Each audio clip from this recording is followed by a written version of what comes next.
WWL Louisiana News at 10 begins with breaking news.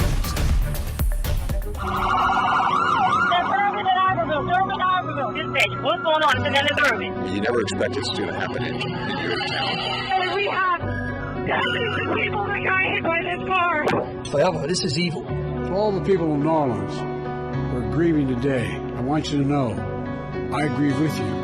Our nation grieves with you.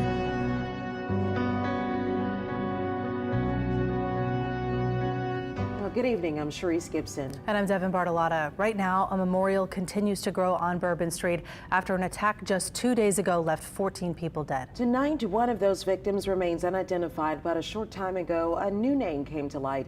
Edward Pettifer was visiting New Orleans from England just to celebrate the new year. Other names we learned today include Brandon Taylor of Terrytown and Elliot Wilkinson of Slidell. Amelia Strahan joins us now from that growing memorial. Amelia, you have seen this all day today as family has stopped by.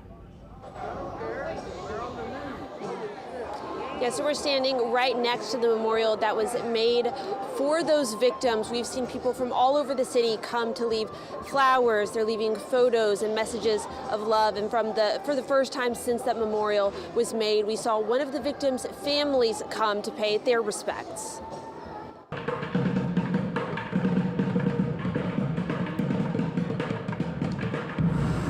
Hubert had a passion for baseball before he could even walk. An incredible athlete, he poured his heart into every game.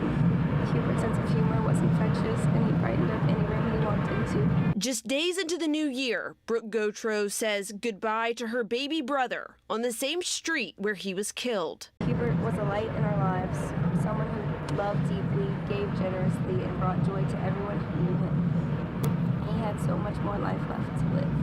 Hand in hand, the Gautreaux family walked down Bourbon Street Friday, kneeling at a memorial made for Hubert and the 13 other victims killed in Monday's terrorist attack. Our family is devastated as we navigate this painful time. We ask for your prayers for strength and healing. Police say the suspect, 42-year-old Shamsud-Din Jabbar, barreled down Bourbon Street early New Year's morning, plowing through dozens of people. At least 35 people were injured and another 15 killed, including the suspect. Police say guns and pipe bombs were found inside Jabbar's vehicle, concealed in coolers and wired for remote detonations. After about 36 hours, Bourbon Street finally reopened, but with law enforcement on every block. And according to NOPD, the ramped-up security will be permanent. As jazz music fills the air, restaurants open their doors, and glimpses of normalcy return to Bourbon Street. Brooke Gautreaux asks for thoughts, prayers, and privacy, because after saying goodbye to her baby brother, normal will never feel quite the same. The memory of his love and kindness will remain in our hearts forever. You know, whenever this all started, it was just 14 flowers, and since then it has grown. There are messages of love on the wall, love from Texas, love from Canada, everyone here, you know, showing their support for those families that are going through such a difficult time. Reporting live from Bourbon Street, Amelia Strahan, WWL Louisiana. Amelia, thank you so much. There are a lot of remaining questions about whether more could have and should have been done to prevent this attack. New Orleans City Council members Helena Moreno and J.P. Morrell are calling for a joint legislative committee to investigate what went wrong. But in the meantime, I think it's pretty evident to people from seeing events across the world that terrorist attacks are now being focused on areas where lots of pedestrians are walking. After increasing terror attacks using vehicles as weapons around the world, then Mayor Mitch Landrieu put together a $40 million infrastructure package to make sure Bourbon Street and the French Quarter were not terrorists' next target. And that included funds for bollards, sidewalk blocking metal archers, and a hydraulic road blocking gate. This allows us, with permanent installation, to be able to utilize our temporary resources to sort of move and expand out that protection area. So, you know, as we go through events like French Quarter Festival, as we go through Mardi Gras, we'll be able to implement additional security measures throughout the French Quarter and throughout the city. That was Aaron Miller, Landrieu's Director of Homeland Security, in December of 2017 when the bollards were first installed. In 2018, after another attack in Toronto, this video shows those archers used on sidewalks on Bourbon Street to limit access. Shortly thereafter, the malfunctions of those bollards ensued, from Mardi Gras beads on down. Landrieu administration officials say Mardi Gras beads and debris were a problem, but one handled with regular cleaning of the bollard tracks. You know, just like everything, that there were issues with beads and whatnot getting into the track, and so we used to go clean those.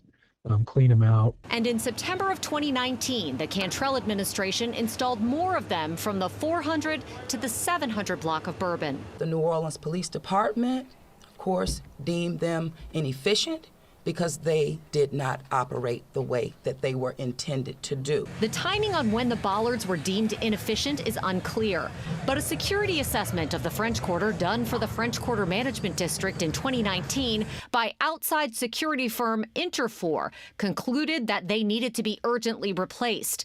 The FQMD kept the full threat assessment report that detailed the extent of the problems with the bollards secret, only releasing this executive summary to the public in 2020.